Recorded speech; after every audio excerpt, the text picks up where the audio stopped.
1971 সালের 3রা ডিসেম্বর ফ্রান্সের রাজধানী প্যারিসের অর্লি বিমানবন্দরের রানওয়েতে উড্ডয়নের জন্য অপেক্ষা করছে পাকিস্তান ইন্টারন্যাশনাল এয়ারওয়েজ বোয়িং 720 মডেলের ফ্লাইট 712। বিমানটির নাম সিটি অফ কুমিল্লা। গন্তব্য করাচি হয়ে ঢাকা। সিট বেল্ট বেঁধে প্রস্তুত যাত্রীরা, ইঞ্জিনে থ্রাস্ট দেওয়ার অপেক্ষায় পাইলট। ঠিক সেই মুহূর্তে এক ফরাসি যুবক নিরাপত্তার সব বাধা টপকে আচমকা ককপিটে ঢুকে পড়লেন। হাতে একটি লোডেড 9am রিভলভার, অন্য হাতে একটি কালো সুটকেস, যার ভেতর থেকে উকি দিচ্ছে কিছু বৈদ্যুতিক তার। পাইলটের মাথায় পিস্তল ঠেকিয়ে ইস্পাত কঠিন গলায় বললেন, এই বিমান নড়বে না, আমি এই বিমান হাইজ্যাক করলাম। তৎকালীন ফরাসি প্রেসিডেন্ট পম্পিডুর সাথে সাক্ষাৎ করতে সেই দিনই প্যারিসের অর্লি বিমানবন্দরে এসেছিলেন তদানীন্তন পশ্চিম জার্মানির চ্যান্সেলর উইলি ব্র্যান্ডিট।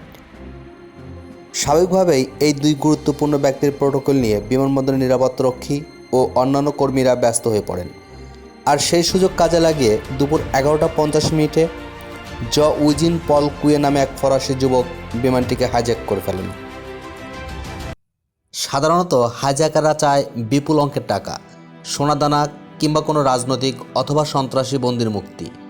কিন্তু এই যুবক যা চাইলেন তা শুনে পাইলট তো বটেই, কন্ট্রোল টাওয়ারের কর্মকর্তারাও নিজের কানকে বিশ্বাস করতে পারছিলেন না।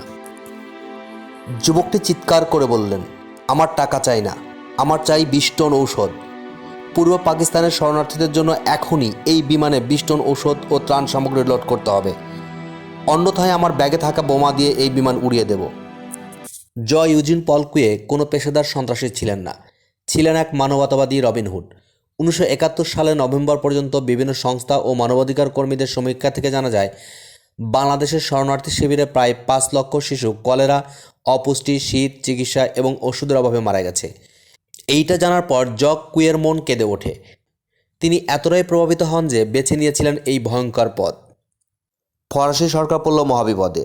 একদিকে হাইজ্যাকারের দাবি মেনে নেওয়া মানে সন্ত্রাসবাদকে প্রশ্রয় দেওয়া, অন্যদিকে হাইজ্যাকারের দাবিটি এতই মানবিক যে তাকে উপেক্ষা করাও কঠিন। মুহূর্তে আন্তর্জাতিক মিডিয়ায় ছড়িয়ে পড়ল নিউজটি। প্যারিসের সাধারণ মানুষ ভিড় করতে শুরু করলো বিমানবন্দরের বাইরে। সবার মুখে এক কথা, ছেলেটা তো খারাপ কিছু চাইছে না। টানা 5 ঘন্টা চলল এই স্নায়ুযুদ্ধ। কুয়ে এক হাতে পিস্তল আর অন্য হাতে তার সেই বোমা ভর্তি সুটকেস ধরে রাখলেন।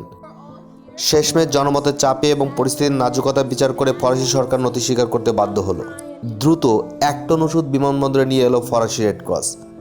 সরকার প্রতিশ্রুতি দিল বাকি 19 টন ওষুধও দ্রুত সময়ের মধ্যে পাঠানো হবে। ওষুধের বাক্স তোলা হচ্ছিল বিমানে। ওষুধের কার্টন লোড করার ছলে মেকানিকের ছদ্মবেশে বিমানে উঠে পড়ে পুলিশ। কৌশলে ককপিটের দিকে এগিয়ে যায় তারা। ঝাঁপিয়ে পড়ে কুয়ের উপরে। চলে ধস্তাধস্তি ও চিৎকার। শেষ রক্ষা হয়নি। পাকড়াও করে কুয়েকে। হাতকড়া পরিয়ে যখন ফরাসি পুলিশ নিয়ে যাচ্ছিল কুয়েকে, তখন কুয়ে পুলিশকে অনুনয় করে বলছিল, দয়া করে ওষুধগুলো নামাবেন না, দয়া করে ওষুধগুলো বাংলাদেশে পাঠিয়ে দেবেন, ওরা মরে যাচ্ছে। গ্রেপ্তারের পর বোম ডিসপোজাল ইউনিট তার সেই কালো সুটকেসটি পরীক্ষা করে স্তম্ভিত হয়ে যায়। সেখানে কোনো বোমা ছিল না, ছিল কিছু এলোমেলো বৈদ্যুতিক তার, একটি ইলেকট্রিক শেভার, কিছু বই এবং একটি বাইবেল। তিনি জানতেন তার হাতে আসল বোমা নেই, এও জানতেন ধরা পড়লে তার দীর্ঘ জেল হবে। কিন্তু একটি ব্লাব বা ধোঁকা দিয়ে বিশ্ববাসীর নজর বাংলাদেশের দিকে নিতে চেয়েছিলেন কুয়ে। সফল হয়েছিলেন তিনি।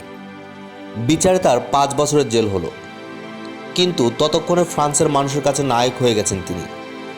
তার এই কাজের উদ্দেশ্য জানার পর জনমত তার পক্ষে চলে যায়। প্রবল জনচাপের মুখে ফরাসি সরকার তাকে 2 বছর পরই মুক্তি দিতে বাধ্য হয়।